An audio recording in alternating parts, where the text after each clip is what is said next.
विद्यार्थी नमस्कार, मैं हूं डॉक्टर मंगलेश जायसवाल और आज आपके लिए लेकर आए हूं कक्षा 12 हिंदी विषय स्वाति के प्रश्न उत्तर, जिसमें जीवन दर्शन से संबंधित 2 अध्याय हैं। दोनों के सम्मिलित प्रश्न उत्तर है। इसमें देखिए, प्रश्न 1, जगती के मधुवन में पुराने साथी कौन कौन हैं?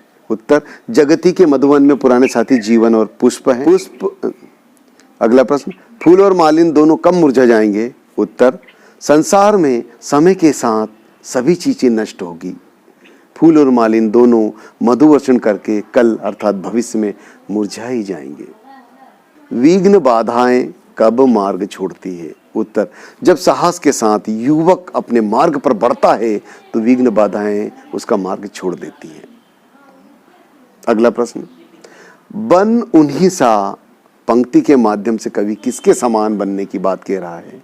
उत्तर, जो लोग अपनी प्रतिकूल परिस्थिति को बदल देते हैं और निर्भय होकर जय गीत गाते हुए आगे बढ़ते हैं, कवि उन्हीं सा बनने की बात कहता है।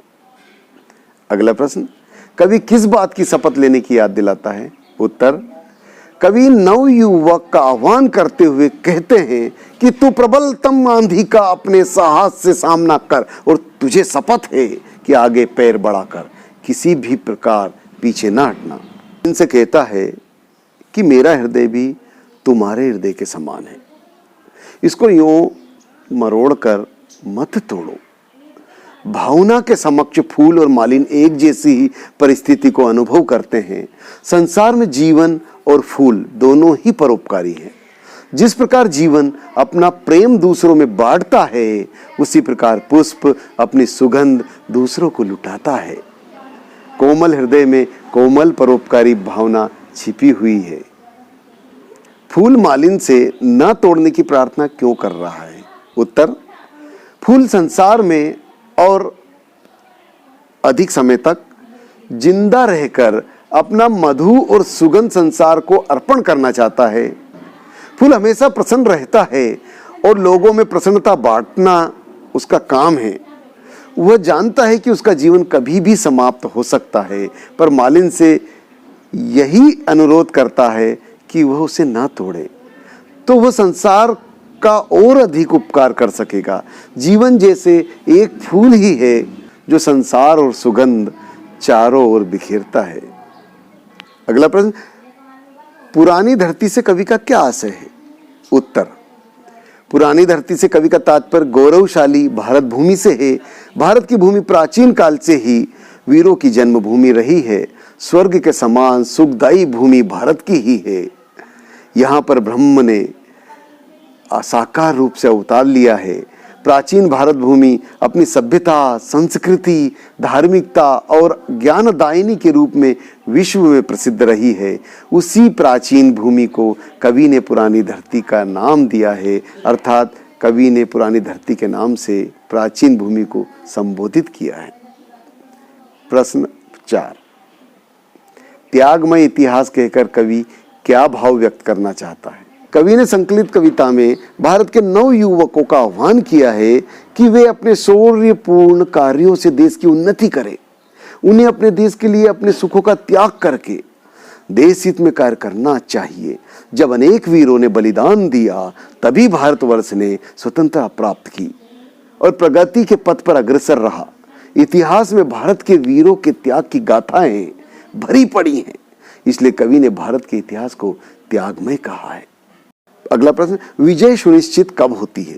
उत्तर, विद्यार्थी ध्यान दें, जिन लोगों को विजय का विश्वास होता है उन्हीं लोगों को विजय प्राप्त होती है। विजय का यही विश्वास जीवन दर्शन बनकर बिगड़ी परिस्थितियों को बदलने की सामर्थ्य रखता है। आत्मबल के साथ लिए हुए संकल्प के साथ ही विजय का पथ आसान होता जाता है। जिन लोगों में साहस और अपने पथ पर आगे बढ़ने की शक्ति है, विजय उनके कदमों को चूमती है। मनुष्य का शौर्य ही उसकी विजय को सुनिश्चित करता है। संकलित कविता के आधार पर सुमन जी के दार्शनिक विचार लिखिए। उत्तर, शिवमंगल सिंह सुमन का काव्य जीवन के बहुविध क्षेत्र को प्रकट करता है। उनकी कविता में प्रेम और संघर्ष कूट कूट कर भरे हैं। संकलित कविता में सुमन जी जीवन और फूल को एक समान स्वीकार करते हैं। जिस प्रकार फूल जीवन भर अपने मधु और सुगंध को दान करता है, ठीक उसी प्रकार जीवन भी जन जन के प्रेम के मधु को एकत्रित करके वितरित कर देता है। कवि की चेतना प्रिया बनकर जीवन को विस्तारमय प्रसन्नता भी देती है। इस कविता में कवि का स्वर आशावादी है, इसलिए वह जीवन के आनंद को शाश्वत बनाने की कामना करता है।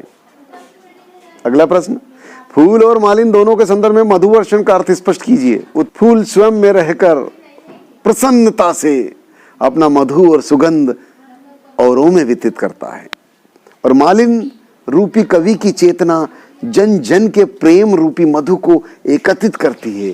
यही चेतना प्रिया बनकर जीवन को विस्तारमय प्रसन्नता भी देती है। दोनों के कार्य परोपकार को लिए हुए हैं। फूल का संपूर्ण जीवन मधु एकत्रित करके और सुगंध जुटाकर सर्वत्र वितरित करने में व्यतीत होता है। संसार में जीवन भी स्नेह रूपी मधु एकत्रित करके सर्वत्र वितरित कर परोपकार का कार्य करता है। जीवन जैसे एक फूल ही है जो अपने सौंदर्य और सुगंध को बिखेरता रहता है। अगला प्रश्न, विजय किनके चरणों में लौटती है और क्यों? उत्तर, संकलित कविता में कवि ने युवकों को विजय के आत्मबल से परिपूर्ण किया है। विजय उन्हें ही प्राप्त होती है जिन्हें विजय का विश्वास होता है। विजय का यही विश्वास जीवन दर्शन बनकर बिगड़ी परिस्थितियों को बदलने की सामर्थ्य रखता है। विजय उन्हीं के चरणों में लौटती है जो अपने पथ की बाधाओं पर विजय पाते हुए अपने धर्म पथ पर आगे बढ़ते जाते हैं। वे अपने साहस और शक्ति से विश्व को भी झुका देते हैं। विजय के विश्वास को लेकर जो व्यक्ति अपने पथ पर आगे बढ़ता है, विजय उसका स्वागत करती है। अगला प्रश्न, विश्व कब झुकता है? उसे झुकाने की सामर्थ्य किसमें है? विश्व तभी झुकता है जब वीर अपनी शक्ति और सामर्थ्य के बल पर उसे झुका देता है। उसे झुकाने की सामर्थ्य उन वीर युवकों में है जो प्रतिकूल परिस्थिति को अपने अनुकूल बना लेते हैं और अभय होकर जीवन के गीत गाते हुए अपने सद्मार्ग पर बढ़ते रहते हैं। उन कर्मवीरों के सामने ऐसा कोई कार्य नहीं जिसे वे नहीं कर सकते हों। वे मार्ग की आंधियों से लड़ते हुए अपना पथ सुगम बना लेते हैं और विजय का विश्वास लिए आगे बढ़ते जाते हैं। विश्व उसी को मानता जो शक्तिशाली और सामर्थ्यवान हो। वह अपने मार्ग से कभी हटता नहीं और विजय प्राप्त करके ही वापस लौटता है। अगला प्रश्न, सृष्टि का चित्र नाश की पट्टभूमिका पर अंकित करने की बात कवि क्यों कह रहा? उत्तर, नाश की भूमि पर नवनिर्माण की गाथा लिखने का साहस भी नवयुवक के बढ़ते हुए कदमों को है। यह ऐतिहासिक सत्य है कि नाश की इस पृष्ठभूमि पर ही सृजन का चित्र बनता है। जो लोग निर्भय होकर मृत्यु को अपनी हथेली पर रखकर आगे बढ़ते हैं, वे ही विजय श्री का वर्ण करते हैं। त्याग और बलिदान के बाद ही सृजन और शांति स्थापित होती है। युद्ध के बाद शांति स्थापित होती है और नवनिर्माण होता है। इसीलिए कवि ने सृष्टि का चक्र नाश की पृष्ठभूमि पर अंकित करने की बात कही है। तो विद्यार्थियों, ये थे इस अध्याय के प्रश्न उत्तर। इसे देखते रहिए और लिखते रहें, और हाँ, चैनल को सब्सक्राइब करना ना भूलें।